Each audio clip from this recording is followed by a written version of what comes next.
Now we will be exploring this term debouncing. Debouncing एक general problem solving approach है जो तुम किसी भी लैंग्वेज में यूज कर सकते हो। आज हम पहले इसका एक एग्जांपल देखेंगे, इसकी कुछ टेक्निकल डेफिनेशन देखेंगे, डीबाउंसिंग एज अ कॉन्सेप्ट समझेंगे, एक राइट मेंटल मॉडल बनाएंगे और जावास्क्रिप्ट में डीबाउंस फंक्शन का एक पॉलीफिल लिखेंगे। यहाँ पे दो कार्टून्स है मेरे पास, इनका नाम है फीनियस एंड फर्ब। ये एक बहुत ही पॉपुलर कार्टून शो था, इसको मैं बहुत देखता था। ये जो ऑरेंज वाला लड़का है this is Phineas and this is Ferb. ये जो फर्ब है ये बड़ा भाई है और ये छोटा भाई है। नाउ जो छोटे भाई है जनरली वो इरिटेट करते हैं, जैसे कि यहाँ पे ये जो फीनियस है अपने बड़े भाई से बार बार टॉफ़ी मांग रहा है। अब बार बार टॉफ़ी मांगने की वजह से ये परेशान हो रहा है। इसने क्या किया, अपने छोटे भाई को बोला कि भाई बहुत हो गया, अब से जब भी तुम टॉफ़ी मांगोगे मैं 5 मिनट वेट करूँगा और फिर टॉफ़ी दूंगा। इसने बोला ठीक है फब। एक और कंडीशन इसने ऐड की, एक बार मैंने तुमको टॉफ़ी दे दी तो अगली बार मैं 5 मिनट वेट करने के बाद ही तुमको टॉफ़ी दूंगा, भले ही तुम कितनी बार मुझसे टॉफ़ी मांग लो। एक बार टॉफ़ी दे दी तो तुमको 5 मिनट वेट करना ही पड़ेगा। अब इसने क्या बोला, ठीक है टॉफ़ी मांग ली उसने, फर्स्ट टाइम टॉफ़ी मांगी तो इसने बोला ठीक है फीनियस, तुमने अभी 10 बजे मुझसे टॉफ़ी मांगी है, मैं तुमको 10:05 पे टॉफ़ी दूंगा और ये 5 मिनट बाद आएगा और टॉफ़ी लेके चला जाएगा। मेरे पास 5 मिनट है रिलैक्स करने के लिए। बट इसके शातिर दिमाग में क्या चल रहा है, आई डोंट थिंक सो, क्योंकि ये जो फर्ब है इसने जो रूल सेट किया है उसमें एक लूप होल है। इस फर्ब ने क्या बोला है कि मैं तुमको टॉफ़ी तो 5 मिनट बाद ही दूंगा, भले ही तुम कितनी बार रिक्वेस्ट कर लो। तो सी ये फिर से टॉफ़ी मांगने आ गया। तो इसने क्या बोला, भाई अभी 10:01 हुआ है, 10:05 पे आओ। ये फिर से आ गया टॉफ़ी मांगने। तो इस बार बार ये बोल रहा है कि भाई अभी 10:02 हुआ है, 10:05 पे आओ, 10:03 हुआ है, 10:05 पे आओ। इसका जो आराम करने का मोटिव था वो ख़त्म। जो छोटा भाई है वो फिर भी बार बार आ रहा है। इसने जो लिमिट सेट की है ठीक है वो सेट है, बट फिर भी बार बार इसको एड्रेस करनी पड़ रही है रिक्वेस्ट को। अब इस प्रॉब्लम को रिजॉल्व करने के लिए इसने क्या किया, इसने कुछ नए रूल्स बनाए और वो नए रूल्स ये हैं, you have to still come after 5 minutes, but if you come again before 5 minutes, you again have to wait for 5 minutes. For example, you came for toffee at 10, I will give you toffee at 10:05, but अगर तुम मेरे पास दोबारा से 10:03 पे आ गए तो अब जो तुमको टॉफ़ी 10:05 पे मिलनी थी वो 10:08 पे मिलेगी। जितनी बार तुम नई रिक्वेस्ट मेरे पास लेके आओगे, अगर प्रीवियस रिक्वेस्ट फिलफिल नहीं हुई है तो फिर मैं फिर से उतना ही टाइम वेट करूंगा जितना टाइम सेट किया था। अगेन अगर अब तुम 10:07 पे मेरे पास आए, टॉफ़ी तुम्हें मिलनी थी 10:08 पे, तो अब तुमको जो टॉफ़ी 10:08 पे मिलनी थी वो मिलेगी 10:12 पे। ओके, नाउ ये सेम कॉन्सेप्ट है डी बाउंसिंग का। अब इस डी बाउंसिंग की एक टेक्निकल डेफिनेशन देखते हैं। We use debouncing to manage a event which is occurring way fast then browser or we as a front-end developer can handle. By using debouncing, we enforce two restriction to a function call. Between first function call and next function call, there will be a certain delay, and if the function call happens before the specified certain delay, the function call again have to wait for the specified delay. Example, यहाँ पर मेरे पास multiple test function की call हो रही है। अब ये एक प्रॉब्लम है, मैंने सिंपली डी बाउंसिंग ऐड कर दी 5 मिनट की। अब पहली फंक्शन कॉल हुई, अब जो नेक्स्ट फंक्शन कॉल होगी वो 5 मिनट बाद होगी, दैट इज 10:05। अब अगर दूसरी फंक्शन कॉल हो गई 10:04 पे, तो जो फंक्शन कॉल शेड्यूल थी 10:05 पे वो फिर से अपने टाइम में 5 मिनट ऐड कर देगी, तो नेक्स्ट फंक्शन कॉल होगी 10:09 पे। This is how D bouncing works. Let's see a problem जिसको हम डी बाउंसिंग की हेल्प से सॉल्व करेंगे। यहाँ पर मेरे पास एक टेक्स्ट फील्ड है और जब भी मैं इस पर कुछ टाइप करता हूँ, I have to make a API request in the console. You can see की फेचिंग डेटा फॉर एस। अब यहाँ पे मैं कोई एक्चुअल नेटवर्क कॉल नहीं लगा रहा हूँ, मैंने बस सिमुलेट किया है। मेरे पास एक फंक्शन है हैंडल इनपुट, जिस पे मैं सिंपली वैल्यूज़ को एक्सट्रैक्ट कर रहा हूँ जैसे ही यूज़र टाइप कर रहा है, और अपना डॉम अपडेट कर रहा हूँ, और सिंपली एक फंक्शन है मेक एपीआई कॉल, और एपीआई कॉल लगा रहा हूँ। यू कैन इमेजिन कि यहाँ पे एक एक्चुअल रिक्वेस्ट लग रही है क्योंकि मैंने कंसोल में मैसेज ऐड कर रखा है। नाउ अब अगर यहाँ पे मैं मल्टीपल टाइम्स बहुत जल्दी जल्दी टाइप करता हूँ तो यू विल सी कि कितनी सारी एपीआई कॉल लग रही हैं। अब ये जो बहुत सारी एपीआई कॉल लग रही हैं, इससे मेरे सर्वर पे अननेसेसरी लोड आ सकता है, क्योंकि जो बीच की सब्सिक्वेंट रिक्वेस्ट हैं उनका डेटा तो वैसे भी यूज़र को दिखना नहीं है, यूज़र को बस लास्ट का दिखना है और बीच का कुछ कुछ। तो व्हाट इफ मैं ऐसा कोई मैकेनिज्म ऐड कर दूं जिसकी वजह से जो मेरे की स्ट्रोक्स हैं, अगर वो एक स्पेसिफाइड टाइम में बार बार हो तो जो प्रीवियस इवेंट्स हैं वो कैंसिल हो जाएं और जो फाइनल इवेंट है बस वही रजिस्टर हो। जैसे कि मैंने कोई डिले ऐड कर दिया, फॉर एग्जांपल 1 सेकंड का, मैंने एक की प्रेस की एस, अब एपीआई कॉल तुरंत नहीं लगेगी, 1 सेकंड का वेट होगा। अगर मैंने आधे सेकंड पे कोई दूसरी की दबा दी तो अब फिर से 1 सेकंड का वेट होगा। अगर मैंने 0.8 सेकंड पे फिर से कोई की दबा दी तो अब फिर से 1 सेकंड का वेट होगा। तो यही अप्रोच हमको इम्प्लीमेंट करना है।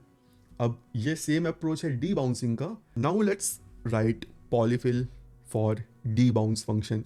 जनरली हम कोई लाइब्रेरी वगैरह यूज़ करते हैं, बट अगर एक छोटा सा यूज़ केस है तो हम खुद का भी डी बाउंस फंक्शन लिख सकते हैं। Let's create a function D bounce. अब इस डी बाउंस फंक्शन में हमको दो चीज़ें मिलेंगी, कॉल बैक फंक्शन और डिले, कितने डिले के बाद इस कॉल बैक फंक्शन को कॉल करना है। मेरा ये जो डी बाउंस फंक्शन है, मुझे इसके अंदर दो चीज़ें करनी है। सबसे पहली चीज़, मुझे एक सेट टाइम आउट फंक्शन का यूज़ करके एक कॉल बैक को शेड्यूल करना है कि वो एक स्पेसिफाइड टाइम के बाद रन हो। और जो दूसरा काम करना है, जो प्रीवियस मेरा सेट टाइम आउट है उसको कैंसिल करना है अगर यूज़र ने दोबारा से मेरे डी बाउंस फंक्शन को कॉल कर लिया है। तो अब ये जो कैंसिलिंग वाली चीज़ है, मैं कैंसिल तभी कर पाऊंगा जब मेरे पास सेट टाइम आउट की आईडी होगी। Let's create a variable to store time out ID. इसको मैं एक एम्प्टी स्ट्रिंग से इनिशियलाइज कर देता हूँ।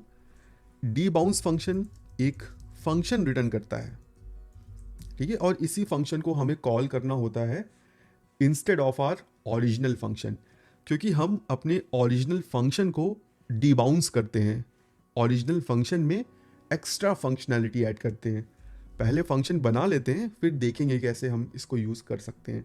तो अब ये जो मैंने नया फंक्शन रिटर्न किया है, इसके अंदर ये जो टाइम आउट आईडी है, इसमें मैं अपने टाइम आउट फंक्शन की जो आईडी रिटर्न होगी उसको सेव करा लूँगा, और जब मैं दोबारा से सेट टाइम आउट क्रिएट करूँगा तो जो पहले से टाइम आउट बना हुआ है उसको मैं क्लियर कर दूंगा, टाइम आउट आईडी। सो जो कैंसिलिंग वाला काम है वो मैंने कर दिया। अगर तुम ये जो फंक्शन में रिटर्न कर रहा हूँ इसको मल्टीपल टाइम कॉल करोगे, जो प्रीवियस टाइम आउट सेट हुआ है वो कैंसिल हो जाएगा और फिर से एक नया टाइम आउट बनेगा। Let's pass a call back function here and delay, जो यूज़र ने पास ऑन किया है। तो हमने एक सेट टाइम आउट शेड्यूल कर दिया है। अब बारी आती है इस कॉल बैक फंक्शन को कॉल करने की।